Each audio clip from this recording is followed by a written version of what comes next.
Hello friends, જો તમે પણ રહ્યા હો અને તમને પણ બટેટાની સૂકી ભાજી ન ભાવતી હોય તો તમે આ સામાન્ય ખીચડી ખાઈ શકો છો, જે હું આજે બનાવવાની છું. જો તમે પણ જોજો હું કેમ બનાવું છું. મેં સૌથી પહેલાં બટેટા લીધા છે, છીલીને બે ઝીણા કટ કરી લીધા છે. તમને ભાવતું હોય એમાં તમે શાકભાજી નાખી શકો છો.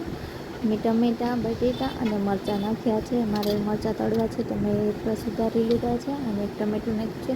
એમાં મરચાંની એક થોડીક સાઈડની ઝીણી કટકી કરીને નાખ્યા છે અને સામો મેં પલાળવા માટે રાખી દીધો છે.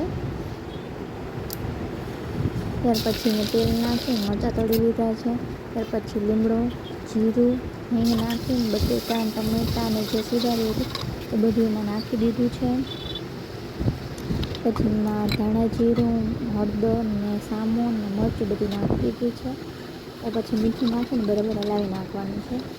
જો તમને ઢીલો એવો ભાવતું હોય તો તમારે વધારે પાણી નાખવાનું, બાકી જેટલો સામો લીધો છે ને એનું ડબલ પાણી નાખવાનું. અને તમને ઢીલો ભાવતો હોય તો પાણી થોડુંક વધારે નાખવાનું. અને 2-3 વિસલ કરશો ને ત્યાં એકદમ સરસ થઈ જશે. જો તો ઢાંકણું ખુલવા ગયું તો ઢાંકણું ચેન્જ પડી ગયું. તો હવે એમ થઈ ગયું છે આપણો સામો.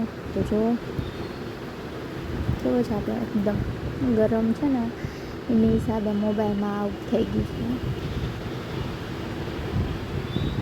જો છે ને કેવો સરસ બન્યો છે.